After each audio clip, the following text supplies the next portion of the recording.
And you good day. I have a question about how these beliefs, negative beliefs, might densify to the point of getting stuck in the body. Like I have this pain in the back of my left shoulder. Yes. And I've tried many, many different modalities, emotional processing, acupuncture, chiropractics, that kind of thing. And when I sit in a deep meditation and let a lot of light in, it's excruciatingly painful behind my left shoulder. All right. So I kind of see that as one of those beliefs All that you right. said. Or May I ask you a question? yes. Oh, thank you. What is your resistance to being your full self?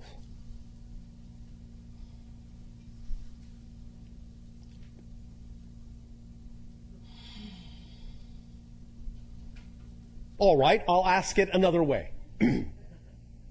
Because this often is an easier way for the human mind to wrap its mind around the idea of discovering negative beliefs. Oh, first of all, are you acting to the fullest ability you can on your highest excitement every moment? Yes. Why was there hesitation there? I mean, I have doubts that come thank in. you. Okay. So the answer is no. No. Thank you. So the question is, what is the worst possible thing you fear might happen if you did?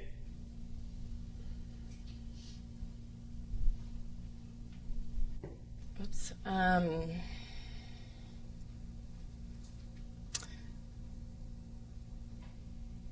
I have gotten to the point of being near destitute with money. And Near destitute? Yeah, near homelessness. So are you saying that by acting on your excitement, it created the idea and the experience of being destitute? Is that what you are saying? Yes, I guess so. Do you understand that that is a fallacy? Yes. All right, explain it to us. How is it a fallacy, what you have just said? Well, acting on my highest excitement, Yes. I mean, there has to be a negative belief system in there saying Yes, because that why? I don't deserve it. Because or why? like that. Because why? Yes, because why? How do you know that? Because I'm not living that reality.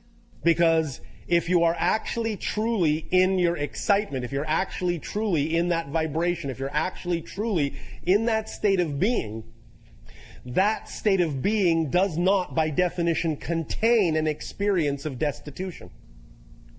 Correct. That tells you you must be relying on some other frequency to create that experience. Right. So why are you connecting the idea that excitement leads to destitution? Why are you creating that hybrid belief system? I guess because my highest excitement Yes. involve things like that cost a lot of money that I don't have in the moment. So? Do you remember our definition of abundance? Yes. What is it? Allowing. No. Oh. Do you wish us to repeat our definition of abundance? Yes, please. Are you paying attention? Yes, Are you sure? I am. Thank you. Abundance. The ability to do what you need to do when you need to do it.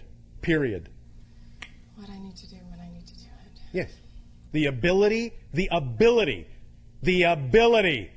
to do what you need to do when you need to do it. Sometimes that might require money, and if money is required, money will be there. If money isn't there, what does that tell you? Money may not be required to give you the ability to do what you need to do when you need to do it.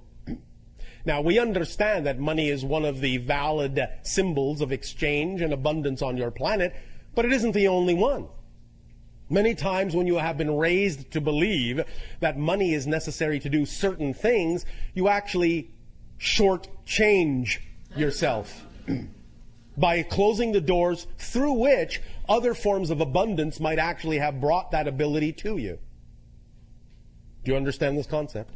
Yes. So it can be that you have a belief that says that certain things cannot be done, that you cannot experience abundance unless it comes in the form of money, when in fact you could be allowing abundance to come to you in many other forms, including money, when and where it's actually the most effortless form of abundance required for a certain thing.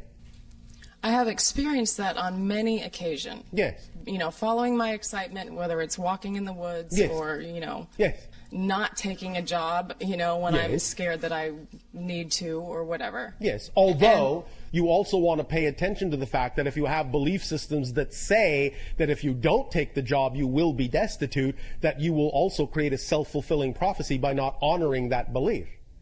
You cannot simply force yourself to jump off a cliff if you actually don't believe you have a parachute. Well, I jumped off the cliff 2 years ago, Yes. and it's been a process of, you know, Yes. bit by bit getting to that place where All that right. is. Have you been having fun?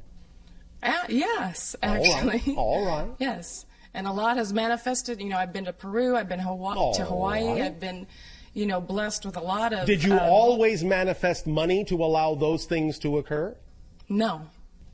Well, what a surprise.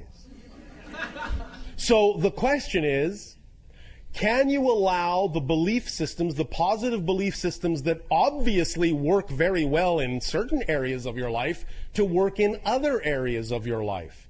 The belief that you are dealing with is a belief that says that while in certain areas the positive belief can work, in other areas they can't. So why is that belief within you? Why are you making a differentiation in certain areas of your life where the mechanism that works just fine in one area doesn't work in another? Why the differentiation? How are you defining those areas to be so different from the areas in which the belief works just fine? I guess so. That's what you need to explore, is what we are saying. Okay, great. You're making a difference where no difference needs to be made. I see. And that's the belief you have to find. I've got it, yeah. Make sense? Yes. So Does that help you? That has to do with this pain behind my shoulder that won't A lot of it, budge. yes. Okay. You're giving yourself, in a sense, a pain in the neck. Yeah. Okay. All pain is resistance to the natural self. Right. You follow? Yes, I do. All right. You have created a restriction upon yourself, a limitation upon yourself, and thus you are not attracting the idea of the relaxation and release of that energy because you are not flowing it. You are letting it build up, and in that sense, by restricting a build-up, it's going to become more and more and more painful. That's why when you meditate, it amplifies the pain because the meditation is putting you more in touch with it, but you're not still finding out the belief system that's not allowing you to flow your energy into certain areas of your life because of the belief system and the definition you have of those areas that makes them seem so different than other areas that work flawlessly.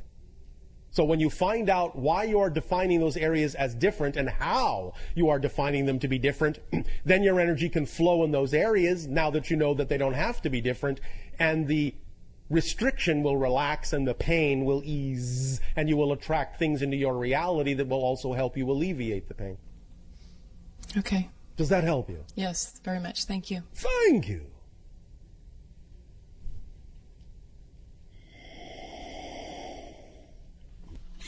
Bashar! Hello. So, you know already that I'm Yes. excited to be here.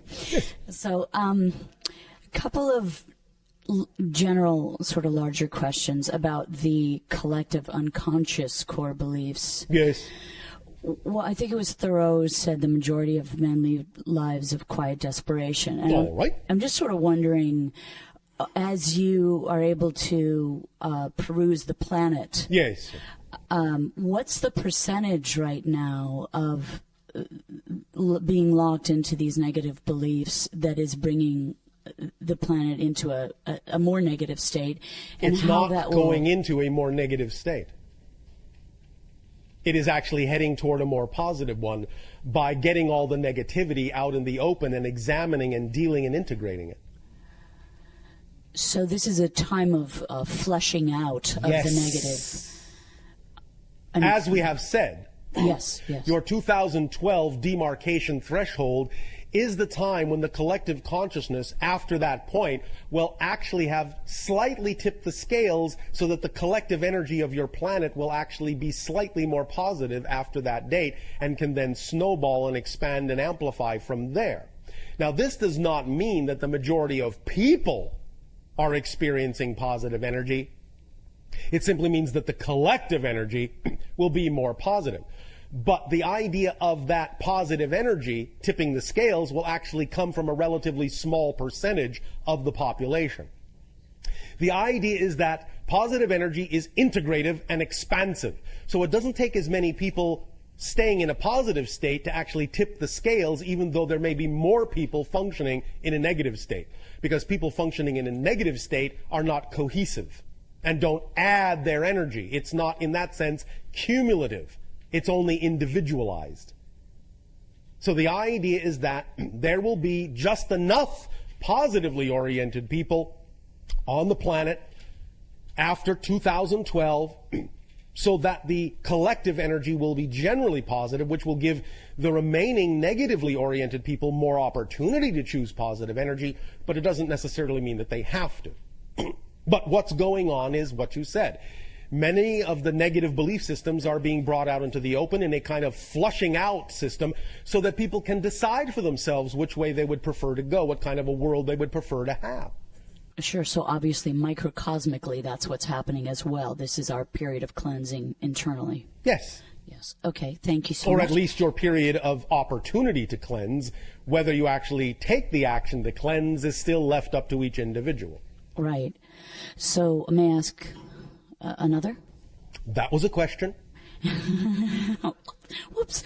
Okay, so I just went through a Millionaire Mind intensive from 9 in the morning to 11 at night for the last 2 days and decided I'm here for the third day. Oh, all right. I'm wondering, yeah, that was quite an experience. Yes. I'm wondering, is there a collective unconscious belief about money that is in the act of change? Well, obviously there is. Yes, obviously there is. Otherwise, the banks wouldn't be folding. But yes. How can we align ourselves with a more positive core belief about money to assist all of us towards more abundance right now in this place where we are collectively? Eventually, the idea of your system of exchange will actually be based on the idea of what people themselves bring to the party, as opposed to an arbitrary medium. Right. So it's a more individual application of our gifts and talents is what we should focus on. Is that correct? The thing to focus on always is to follow your joy, and if your joy brings you to the creation of a new system that can be put in place when the old one crumbles or before the old one crumbles, you will slowly replace the systems that way. Right. So you will not change the systems that are there. You will invent new systems that are part and parcel of your highest joy so that they will be in place when the old ones no longer work. But what we are simply saying is that as we scan your collective energy, we can tell that eventually, not tomorrow, not the day after tomorrow, maybe not even for several years, but eventually, maybe within your lifetimes, you will start to see the beginnings of a new exchange system that will actually be based on the people themselves and what they have to give, and an exchange in that context as opposed to arbitrary modalities of exchange that are only symbolic. That is, to me, like so exciting. I just want to dance right now. Go ahead. Woohoo! Thank you. You know I'm just containing myself. And the Why? I know, but because I get disciplined by others around me as I express joy for everything you're telling me. Anyone going to discipline her? I'm just always so, I can't believe how people sit down and take this information when, it's really just an amazing process that is about our liberation. And at the same time, obviously, it is within your belief system to believe that people can take the information sitting down, since obviously you are creating in your reality a bunch of people around you sitting down. Not my choice, but... not your personal choice. Right. But obviously you are willing to allow other people to interpret this information in their own way. Sure, of course. Thank you. Of course. So the one last question, if I may... May she? Yes. Did you need permission? Yeah, because I don't want to steal anyone else's time. It is all well and good to be considerate. Nevertheless, you already knew that you could ask another question. Thank you. Thank you. Okay, now I'm getting emotional. Oh, all right. So, you talk about that moment, which is, I think it's kind of like the crux of the paradox, where yes. you're smack dab in the very center, looking at smack dab. Yes, you're looking at the no choice, and so the conclusion is, I don't want to survive. Yes, in the negative belief. Yes, deep in the core of the negative structure there. Yes. It seems to me like that is also a place of tremendous potential alchemy. Like, yes, of course. That's what we're talking about. Right. I understand that, and I know you sort of answered this question as what would I have to believe is true in order to be in the situation. But I kind of want you to expand on that moment, that quintessential moment where you're up against the wall a tiny bit more, if that's possible. All right. How to produce the alchemy, how to allow the alchemy of that second. Is that possible? It is possible. Thank you, sir. Sirs. Oh, sir. Ooh. Sirs. Oh, all right. Ma'am. Madams. Yes. Again, this can be done in many ways. It depends upon the individual. It depends upon the belief system structure as to what methodology might work best for that individual. However, one way is again to recognize the power of paradox in the following way. In any event where you are feeling like you have no choice at all, it may be helpful to recognize that the only way it is possible to actually have the experience that you have no choice at all is to actually be free to choose anything. So free to choose anything that you can even choose the experience of having no choice at all. Does that make sense? Yes, no, maybe. I'm getting there. It's kind of like living inside your anonymity, or I don't know. It's asking yourself, how did it come down to the idea that there is no other choice here? Because again, there's a negative and a positive side to this. The idea of the negative side of having no other choice can lead to the idea of true self-annihilation in the form of suicide. Not really self-annihilation, but a transition, but annihilation of the physical personality. The idea of no choice at all in the positive sense is that your passion is so representative of your true vibration that nothing else seems logical to choose. That there is no other choice but that one.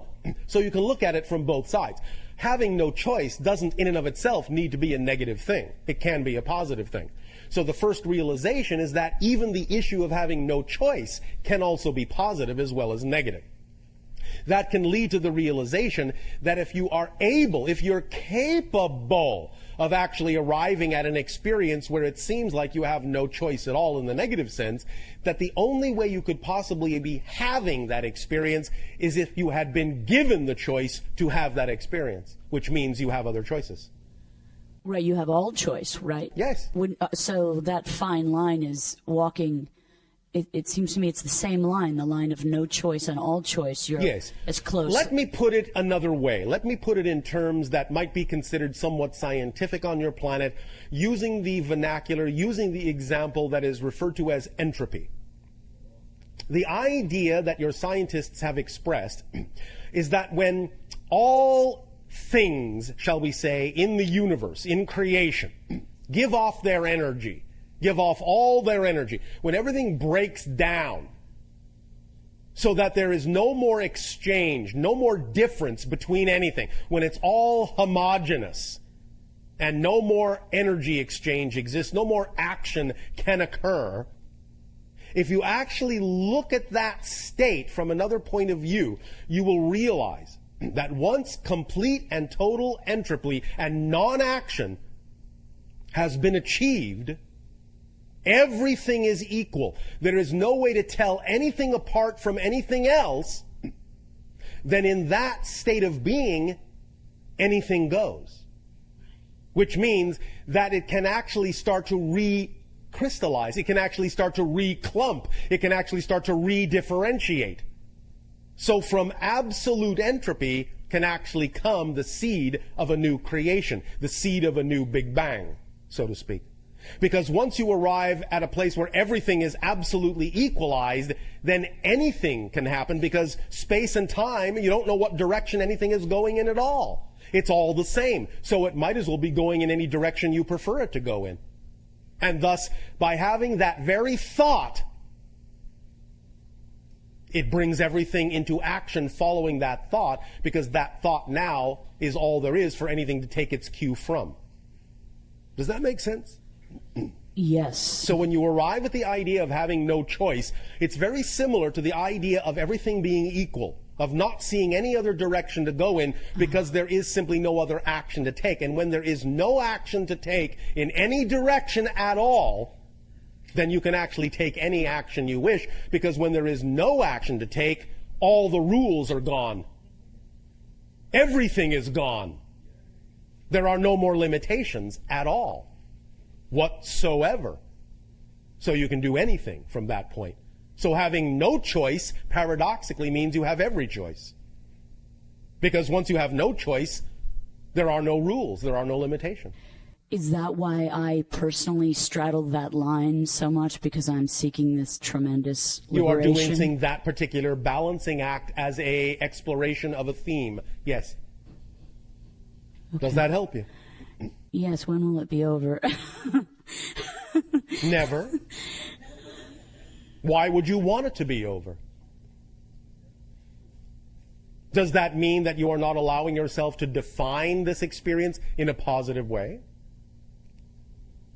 Because all you're actually asking is the question, when will I choose to have the experience in a positive way? When will I choose to define it in a positive way? Because when I define it in a positive way, I'll never want it to end.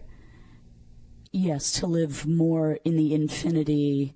Instead of walking on the line between the two. Yes. I would, is there a way to walking jump on off? The line between the two is experiencing the balance of infinity, if you define it that way. See, what we are saying is you can define it however you wish. Right. And that's what's going to determine how you're experiencing what it is you are creating. So I'm just seeing it as a negative instead of... And so you're experiencing it in a negative way. Everything is fundamentally neutral. It doesn't have built-in meaning. Right. Walking the line between the two doesn't mean anything. You decide what it means, and when you decide what it means, the meaning you give it determines the effect you experience from it. It's as simple as that. Life is meaningless. It doesn't have built-in meaning. You give it meaning. Right. Make sense? Yes. So when will you define this experience in a positive way so that you can start experiencing it in a positive way? When? I'm asking the same question. Is the key... Is the answer now? If you give it to me. The answer is now if you want it. I want it. But I can't give it to you if you won't take it. I will take it gladly. Then why will you take it from me and not from yourself? I get confused about finding my way to it. I think There is no way to find. Right. Maybe that's part of the difficulty, is that you have created a definition that says there is some kind of intricate path or search that must be done in order to find it, instead of recognizing that it's simply right here and right now. What do you think? So I'm good to go, is what you're saying. You are good to go if you believe you're good to go. Right. But don't take my word for it. Take your word for it. Again, I remind you all of a little secret. When you speak to us, you are speaking to your higher self, but allowing us to disguise your higher self in our personality template. But you're speaking to your higher self. So when we say, yes, you have it, go, you're telling yourself that. You understand? Yes. Now, are you willing to trust yourself? Big hesitation. Here, wait, let me... She doesn't have to say yes. She can say no. That's the sound of my fingertips on the notepad, just trying to figure out whether I can trust myself. All right. Why wouldn't you trust your higher self? Has your higher self ever led you to a place that you couldn't trust, that you didn't enjoy? No, my higher self is really fantastic. Then who is leading you to places you don't enjoy? That other one. Yes, that physical persona that is full of negative beliefs. Yes. And so if wow. your physical persona full of negative beliefs is leading you to places you don't enjoy, why do you keep following it? I don't know. Yes, you do. I do? Yes. You obviously have a belief that says you must follow it. So find out what that belief is. And when you identify that belief, you won't follow it to those places anymore. Right. I know what you said is true. Well, then. But I don't know what it is. But you will when you discover, when you explore, when you investigate what you would have to believe is true in order to be motivated to follow your negative beliefs to a place of discomfort. Right. You still have to do that exploration and find out what that belief is that you've attached to your motivational mechanism that motivates you to follow your negative self. I was under the belief that that's all I'm doing is that work, but I'm not. You can learn what you need to learn in any way you wish to. The idea of, shall we say, believing in karma is the realization that karma is self-imposed. Thus, then, once you understand karma is self-imposed, you have no karma anymore. So if you realize that you are simply imposing this methodology on yourself and realize that there are other ways in which you could learn the same lessons, by all means, choose other ways. Yes? Yes. Thank you. Thank you very much, and everyone, too. You are welcome. Thank you, Bashar. For these brief moments before your nutritional break, all of you become very relaxed.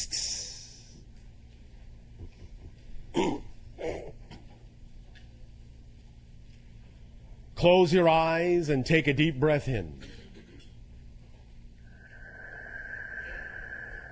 Imagine a giant ball of light, a star, the sun, just above you. Feel yourself melting under its heat. Melting, softening, plasticizing. All of your components blending together, flowing, undifferentiating, melting into a crucible of bubbling liquid. You are a golden bubbling liquid in this golden chalice. Pure, undifferentiated, honey-colored, bubbling liquid. Feel the warmth. Feel the ease. No difference between this and that. All one.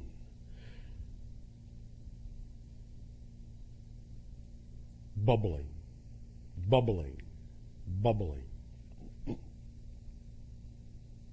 Feel the sun recede. Feel yourself crystallizing, differentiating, new pathways, new crystals, becoming ice, freezing into a pattern that still contains that same relaxed, undifferentiated knowingness, even while you create differentiation within your pattern. But every crystal is imbued with the same knowledge, the same understanding that all have access to the same energy. All are one, and the one is all. Now feel yourself getting colder and colder and colder.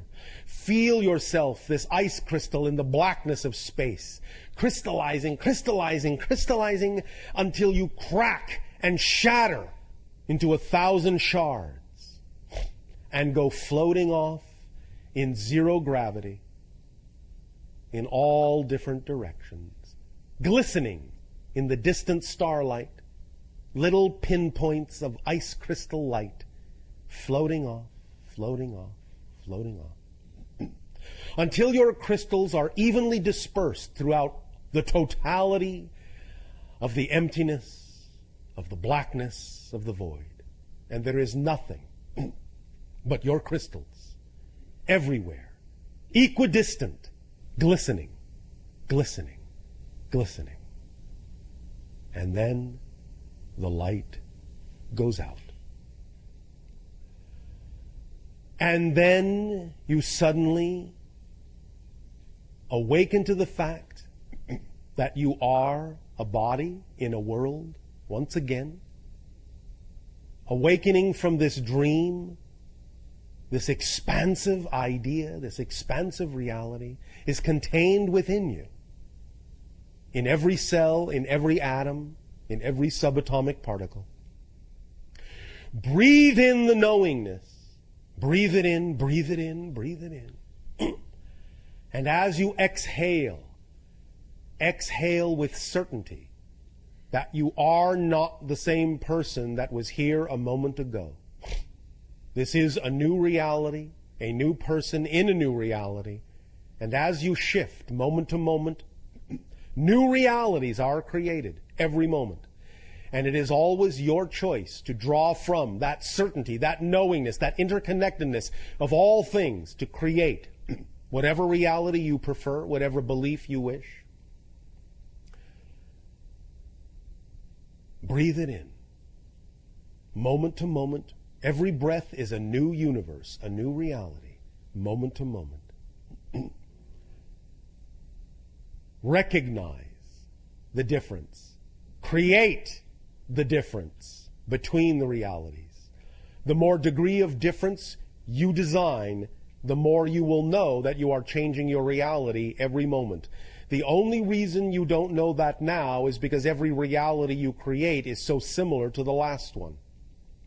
The more difference you allow in each new reality, the more you will know and experience the truth that manifestation is instantaneous, that creation of new realities is immediate, and always has been, and always will be. But you will be able to see that, you will be able to make that experience and that instantaneity visible by creating a greater degree of difference with each new reality creation that comes with every moment. Be free to be you. You will attract what you need. Take a deep breath in. Hold it. Hold it. Hold it. And blow it out.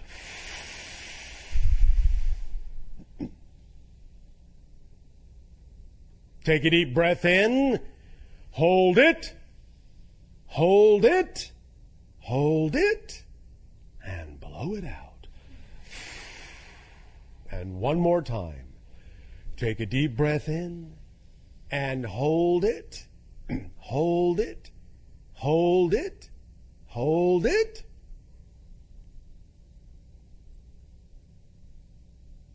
Well, what are you waiting for? Let it out. You need no one's permission to breathe. Open your eyes. Feel the tingling sensation of new energy rewiring your brain. Feel the template begin to lock itself, begin to form itself. The new pattern of belief system structure awareness beginning to take hold in your neurological paths. And now you will go and nourish yourself to prepare for the third part of this transmission, where we will burn that template into your neurological patterns. Enjoy your break. Good day.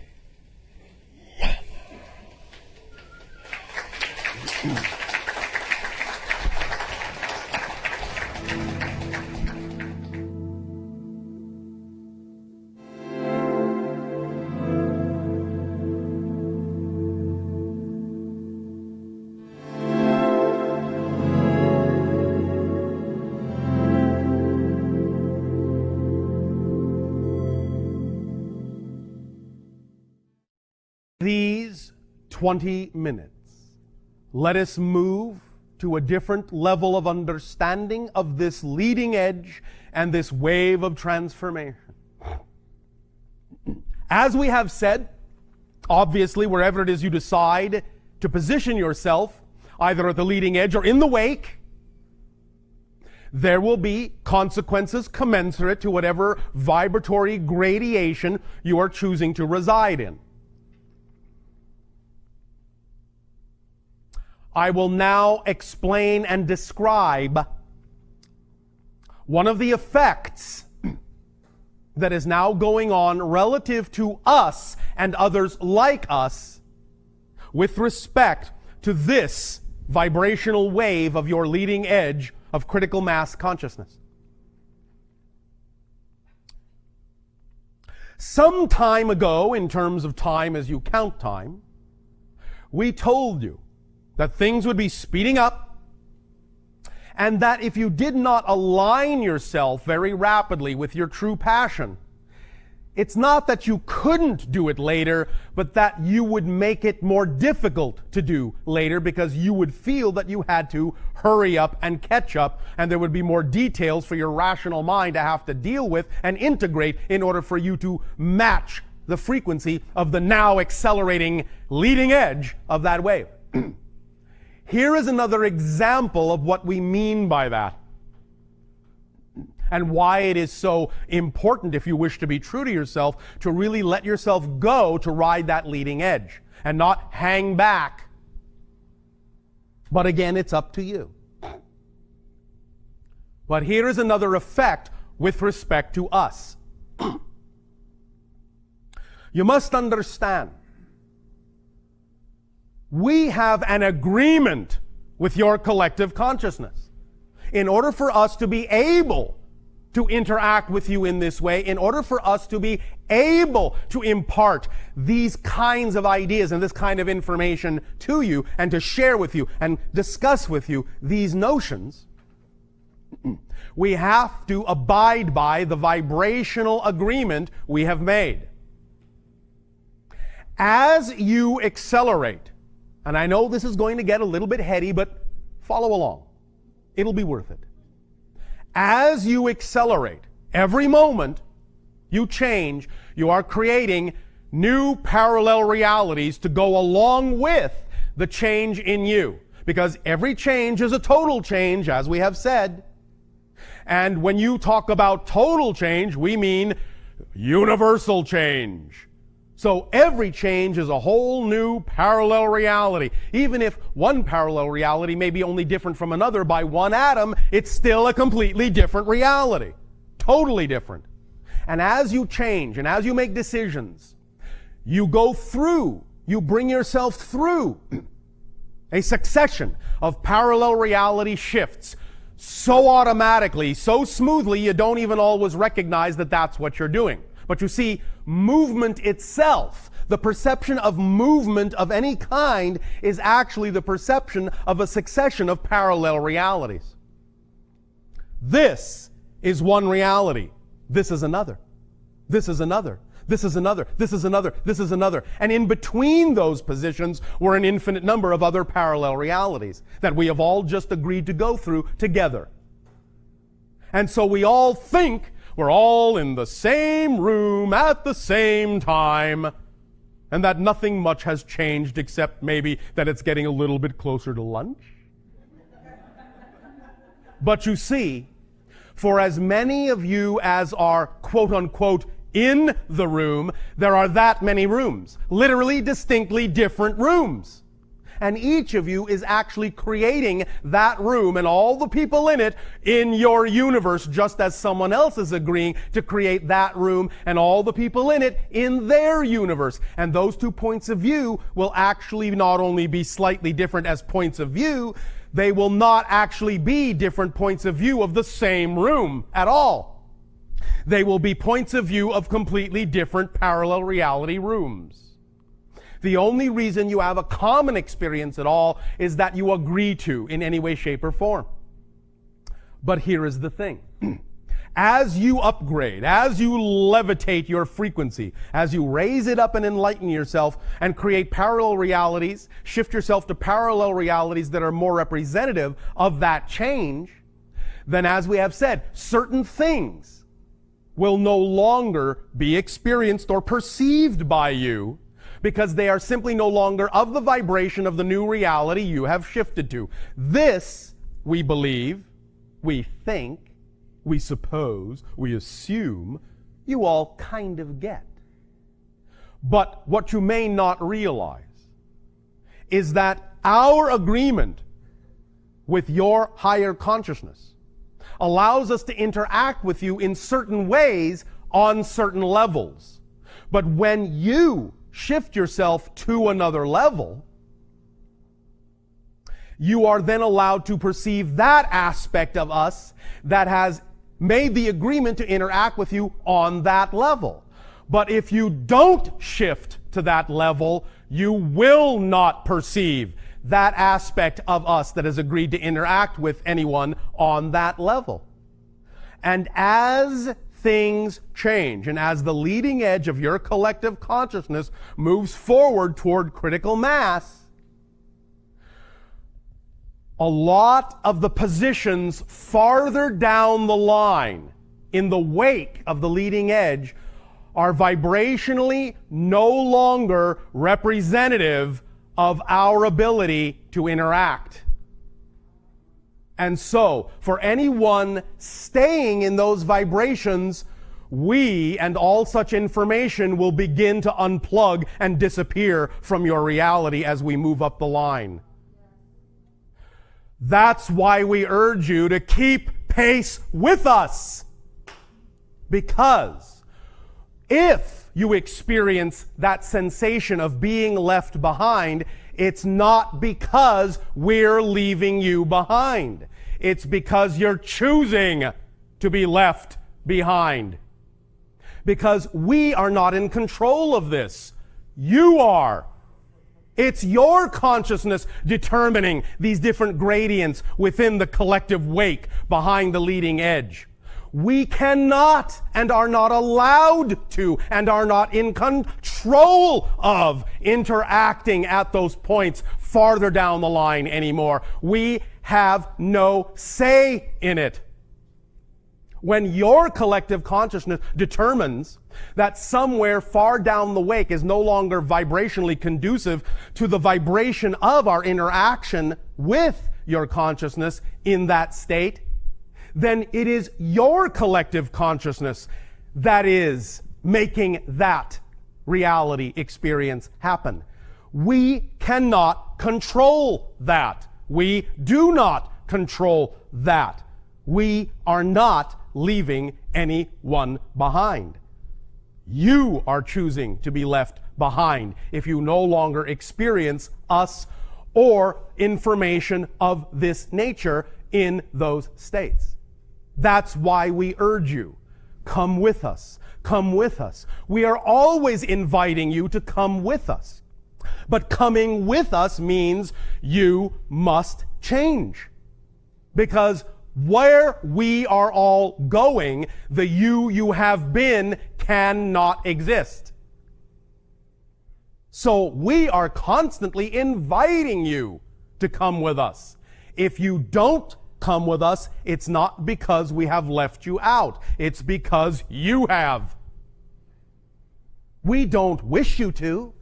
That's why we constantly invite you to change and are constantly reflecting the nature of that change so that when you pick up on it and when you match our frequency, you can change in that way and be equals with us on that level and move forward toward more and more and more and more and more crystallized realization and manifestation of contact, wherein we will then be on a similar enough vibratory level that we can simply continually interact from that point forward.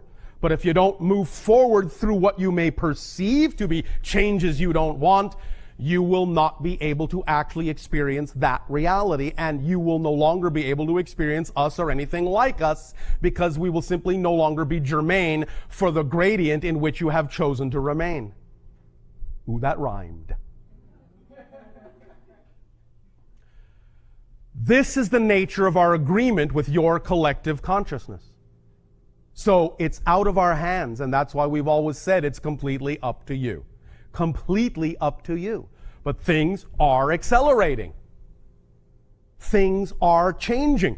That's the reason why you perceive changes in us, changes in our agenda, changes in our accessibility, our availability.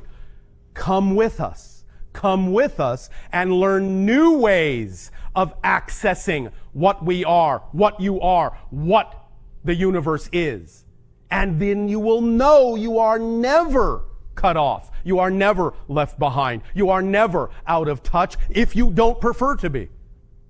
But the physical mind may say, again with its rational self, but I want to be in touch this way or that way.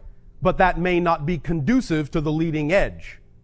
Therefore, in its insistence to be in charge, it will remain where it chooses to remain, and it will receive the consequences of the vibration of that gradient. No more, no less. And it can choose to change from there anytime it wishes, but again, it will do so in a different way. And it will not necessarily have available to it the same things it did have when it had the opportunity to take advantage of the things that existed in that gradient for as long as they did. Move with it. Move with it. Ride the wave. Come with us. Come with us. Come with us. We invite you. We invite you. Your higher self invites you to be whole, to be a whole person. The whole secret to the secret is nothing more than just really being willing to be yourself, your full self, and act like it, and behave like it, and know that it's always in your best interests to do so. Always in your best interest to do so. Because that's the definition of being whole. The only way it would not be in your best interest is for the physical mind to make that assumption and behave as if that's true.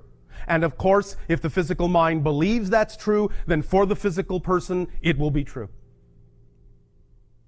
And that will be the experience. But it doesn't have to be. It doesn't have to be, but it's in your hands. It's not in ours. We are not in charge of your collective consciousness. You are. So make up your mind where you wish to be.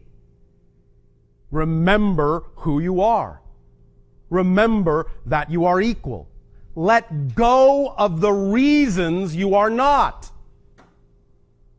There is on your planet another, shall we call it, methodology, permission slip, style, technique, exercise, seminar, that discusses the issues of, again, money, as a symbol, as an idea, to discuss all these things. And it talks about the symptomologies, shall we say, the signs, the symbols that represent a certain state of being. It talks about the idea of how to recognize when you are in a state of self-victimization. The three main symptoms that it talks about are that when a person is exhibiting a state of self-victimization, they will usually do three main things. They will project blame on others for their situation. They will complain about the situation that they are in. And most paradoxically of all, they will actually justify being in that state of being. Blame, complaint, justification are the three main symptoms of self-victimization. So if your behavior exhibits these qualities, then you will know beyond a shadow of a doubt that's the state of being you are choosing to be in. And that will not be conducive to riding the wave, the leading edge. It will be conducive to finding a spot somewhere in one of the swirling eddies down behind the wake, somewhere down the line where you can go ahead and spin your wheels as much as you wish. Until such time as you're tired of that and decide to start going with the flow. Up to you. We cannot change that for you. We cannot. It is not in our power. It is only in our power to remind you of who you are, and then through unconditional love to allow you to choose who you prefer to be. But there are always consequences to every choice. This is not a judgment. It is not a punishment. It is simply physics. All we are suggesting is that you relax your physical mind and get with the program. It's up to you. It's your program. And we're attempting to assist you by defining in detail what the program is, so that you can have clarity about what you're doing and what you prefer to do. And so you can make choices that are based on that clarity.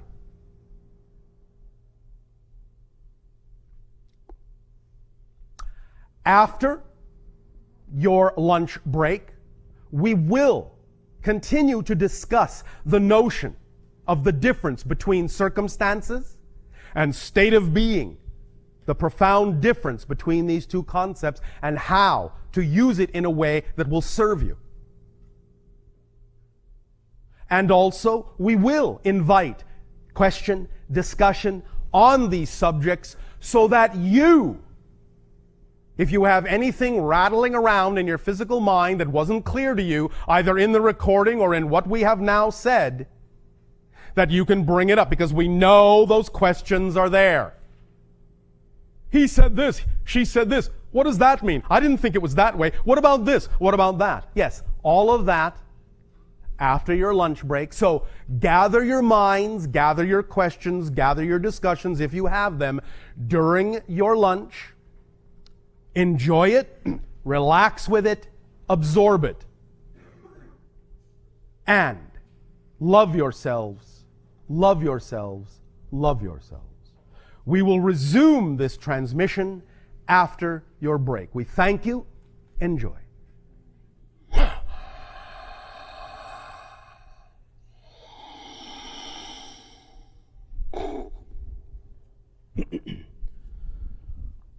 How's it going?